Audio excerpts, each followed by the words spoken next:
Hey, what's going on, everyone? I am back for another Slim Sports interview. And as always, I'm your host, Jay Slim. And joining me today is a 6'9" big man coming out of Morgan State, where he was one of the top defensive players in the entire MEAC conference, looking to continue that in the American Conference next year with the UTSA Roadrunners. I'm talking about Daniel Akitoby. How's it going, man? Man, everything's going good. How about you? I'm doing great, man. Excited to have you on. I had Will Thomas earlier on this season, and he talked very highly of your presence in the paint for the Morgan State Bears this past season, how you were a big contributor in the success that they had. And I want to talk about the success that you've had just in the past year alone in a quick segment that I like to call Rewind and Recap, where I'm going to rewind the clock, talk about some of your accomplishments, some accolades to your names. First of which, you held Morgan State this past season to their first postseason win in the MEAC tournament since 2022, since Will Thomas's freshman year. You guys were able Hmm. to help make history for that program. Really had a great year overall. And you yourself, three times throughout the season, you were MEAC Defensive Player of the Week, blocking shots, grabbing, Yep. boards, doing what you do best. And at the end of the year, you were named to the All MEAC Defensive Team. How you weren't Defensive Player of the Year, I will point out, I don't understand that because your numbers were great. At the end of the year, you entered the portal, took a bet on yourself, used that extra year of eligibility that you got, and you decided to sign with UTSA, the Roadrunners, to go compete in a very tough American conference. So, absolutely amazing what you did. And I mentioned to you before we started recording, you took a huge jump this year, taking on a starter role for the Bears after they lost the previous five-man to the portal in Alan Utamadu, and you just ran with it. And obviously there's a whole bunch of what ifs. What if this guy can do that, do this? Because it's a new role for you. You're taking on these new expectations that the coaches and your teammates had for you. How would you say you met those expectations in taking that jump? Oh, just working hard, just getting in the gym, repping everything out, just locking in on defense, expanding what I could do on offense.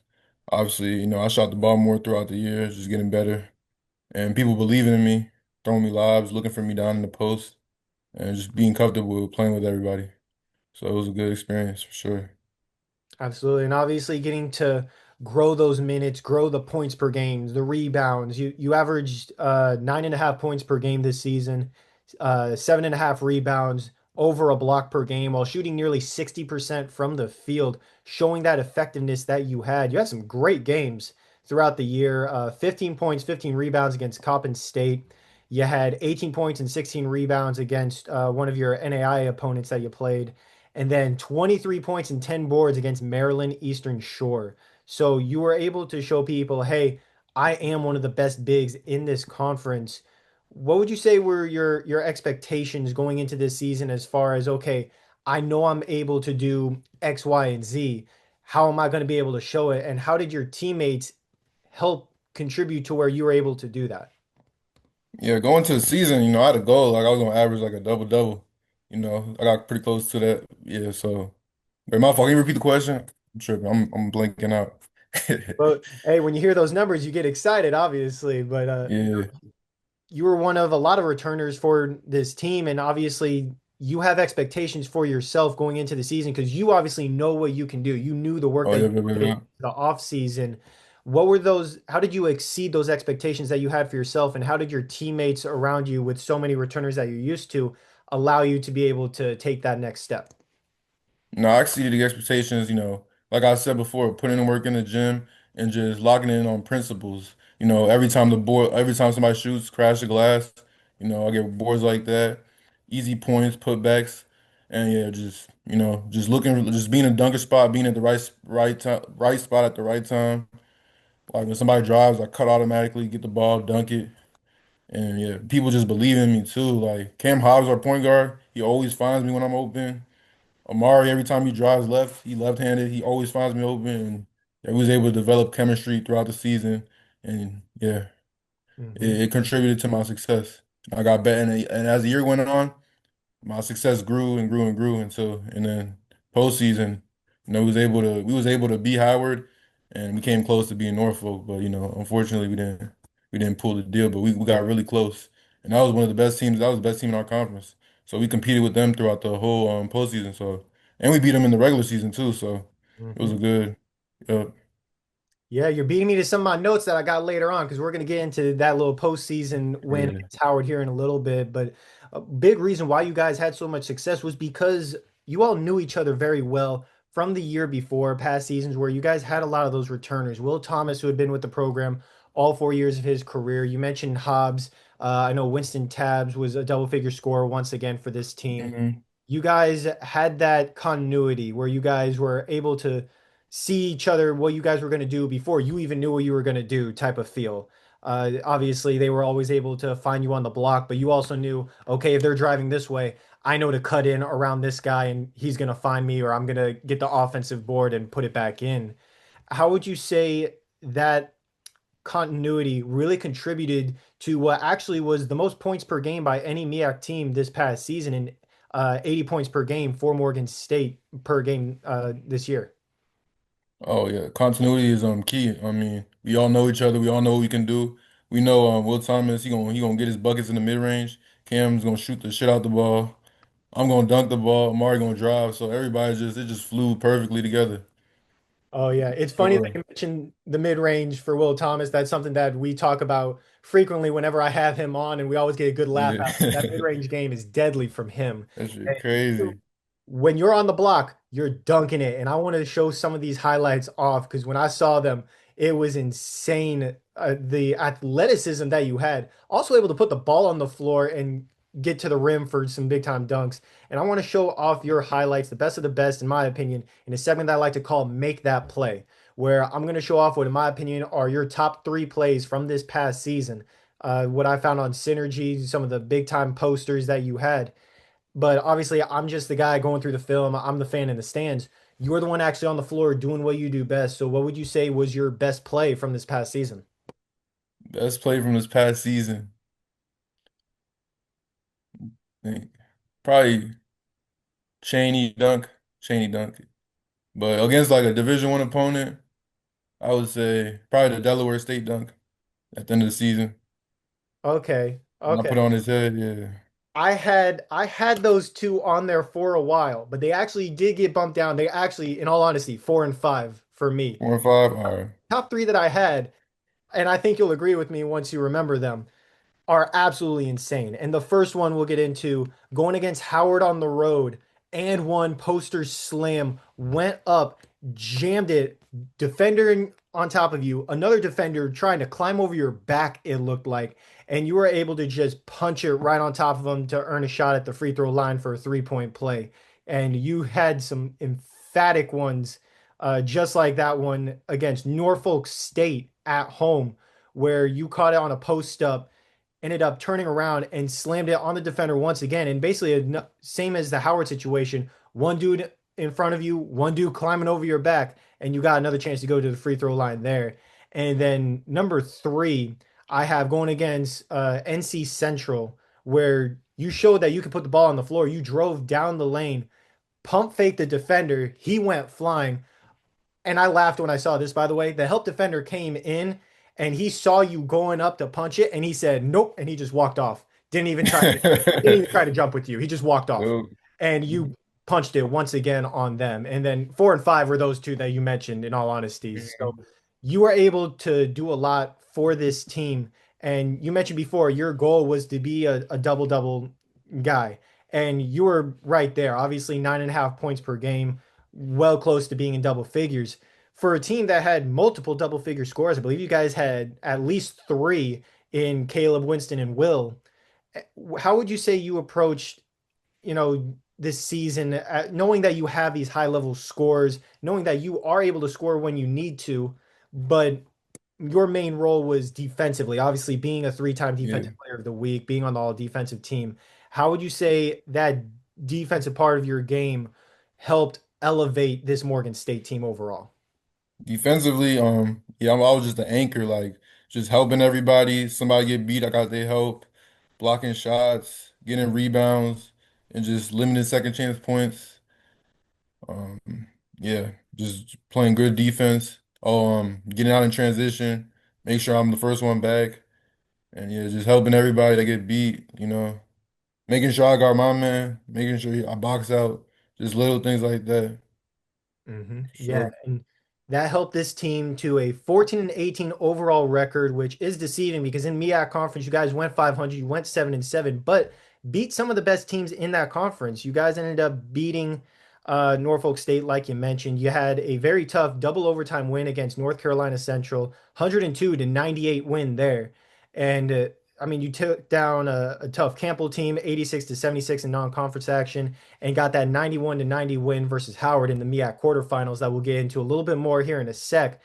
And one of the things I talked to Will about when I had him on previously this season was you guys were number one in the conference in scoring, 80 points per game. Also number one in blocks per game, in big part thanks to your defensive presence with nearly five per game, and also second in the conference in rebounds and field goal percentage. The one outlier there that he actually was the one that mentioned is the fact that points allowed per game, you guys were last in the conference and actually ranked towards the bottom in the entire country, unfortunately. Hmm. How would you describe this past season with this team where you guys were so elite at getting the boards in conference? You guys were so elite at scoring the basketball, but yet defensively as a whole, you guys seem to have some struggles. Yeah, I mean, obviously every team got their weaknesses, and ours was defense, for sure. I mean, yeah, it was tough at times. Like there was games where we just like continuously get beat, and I couldn't help in time. But I think as the season went on, like especially during the playoffs, I think we got better. Like we really strapped down at Norfolk and Howard. But yeah, throughout the season, it was a struggle. Yeah, I mean we're kind of like a smaller team, so it was hard to like just guard people because we consistently playing bigger players. But I thought like as the season went on, we got better. But yeah, it was definitely we definitely struggled with that. Mhm. Definitely struggled for sure. Yeah, got some Numbers prove it too. Yeah. Yeah, got some good wins late in the season. Obviously, one of them being that Howard win, a team that, and you can correct me if I'm wrong, but I'm pretty sure they eliminated you guys from the MEAC tournament the year before. Yeah, they did. They did. I remember that game for sure. Yeah. Yeah, you guys were able to get some payback and then obviously go on, played a very tough Norfolk State team that ended up winning the MEAC conference. And Hmm. you guys stayed toe to toe with them. Talk to me real quick about this MEAC tournament this past season, your guys' approach going into that first game against Howard and how you executed to be able to come out on top. Yeah, coach always says like just take it one game at a time. It's a one game season. So that game we just gave it our all. I mean, it was close in the first half, but I think we pulled away with it the second half and yeah, just sent them home. hmm How would you Sent just them packing.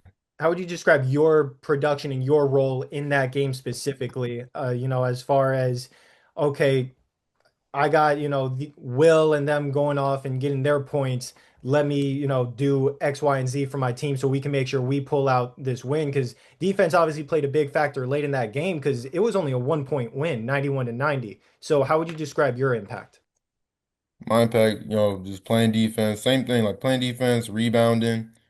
If I get an offensive rebound, passing it out, make sure I get my team second shot points. And yeah, just anchoring, talking on defense, communicating. Yeah, Mhm. simple There you stuff go. like that. And at the conclusion of the season, you ended up putting your name in the portal, bet it on yourself, and now you're heading to UTSA. I Yes, know you sir. guys got summer workouts and all that stuff to where you can start getting to know each other real well in preparation for the 25-26 season in a conference where you guys have Memphis is in that conference. You have South Florida is on the rise and a lot of other really tough teams. What was it about UTSA that really stood out to you to where you said, okay, this can help me, continue my career at a high level and eventually get me to the pros? Yeah, UTSA, I mean, it's in the American Conference. You got Memphis, South Florida. So, for me, it's just to play better competition, just to show that I could prove at that I could play at that level. And yeah, and what separated it from every other school was that Coach Clonch and Coach Brooks, they just showed me what they expected me and what they think I could do, and I'm 100% in. So yeah, I actually fly out there in a couple of days, so I'm ready to go. I'm ready to go. There you go. You're ready to get some dunks in against, your teammates here this offseason to show them, hey, this is what I'm going to be doing during conference play this upcoming season. For And obviously, you sure. did that a lot this past year in the MEAC conference. And that's why your teammates always speak very high of you. All of your teammates that I've talked with, they have said Daniel Akitoby is one of the best bigs that you could have on, not just because of his play, but also because of how he is as a person. You've shown that so far already, obviously. And that's why Will Thomas actually recommended you in a segment that we're about to get into that I like to call Who's Up Next, where you actually have the opportunity to give me some names to reach out to, have on the podcast so they can tell their story, get their name out there a little bit more as well. There are two rules though, first of which, whoever you recommend, got to help me get them on, got to help me reach out. And number two, I do need at least one name of somebody that wasn't a teammate this past season at Morgan State. So somebody else at another Division One school, maybe one of your upcoming teammates at UTSA, whatever seems to fit that mold. All right. But one of my teammates first, and then I'll give you another person that's not on my team. One teammate that's up next, I would have to say probably Trent. Okay. What's Trent his last Edwards. name? Huh? What's his last name? Trent Edwards, number Trent Edwards. 13 on Morgan State. Bet. Okay. Yeah, he's up next for Morgan returners. There you go. And Rob Lawson. All right. There you go. Rob Okay. Lawson too. Robin and Trent. All right, one person that's not D1 Or that wasn't is at up Morgan next. State this past season. So That somebody, wasn't at Morgan State. Oh, yeah. Jack, my boy Jack Dumba. He plays at Towson this year. He plays at Towson. He transferred to Towson. There you go. He Okay. been doing his thing, but I'm gonna just put his name out there. Oh, for sure. And Yeah, Towson is a very talented team. I have a big man, Morsek. He's going over there, and Towson I know has a rich history of success in that conference. So they definitely sound like some dogs. They sound like some great players. I'm going to reach out to and have on the podcast to get their names out there a little bit more as well. And that's a great segment of who's up next.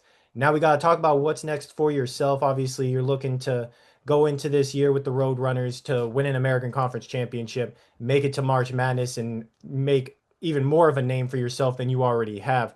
Hopefully, get Defensive Player of the Year honors in that conference like you should have this past season in the MEAC. I'm going to keep saying that because you deserved it. But what is next for you as far as developing your game to where you can go on from college and make it to the pros and be able to translate that game effectively? I want to start off this season by just getting shooting more threes, just becoming a better shooter, shooting on the move, putting the ball on the floor more, and just becoming more of like a wing player. There you Yeah. go. There you go. Hey, if you're able to stretch that floor, nowadays you got to be able to shoot the three in order to make it to the highest of levels. And obviously, with your post game, if you add in that long range bomb, woo, sky's the limit for you, big man. And I definitely cannot wait to see Sure. what you end up doing this upcoming season. I'm going to be watching UTSA basketball very closely throughout the year to see how you do. And I'm beyond blessed to be able to have had you on. You definitely lived up to the hype that Will Thomas put for you, which trust me, he hypes up his teammates, as you well know. So Yeah. absolutely phenomenal. God will. Yeah, absolutely phenomenal being able to have you on the podcast, have you on for an interview. So thank you so much for taking time out of your busy day to hop on. All right. Appreciate you, man. Have a nice day.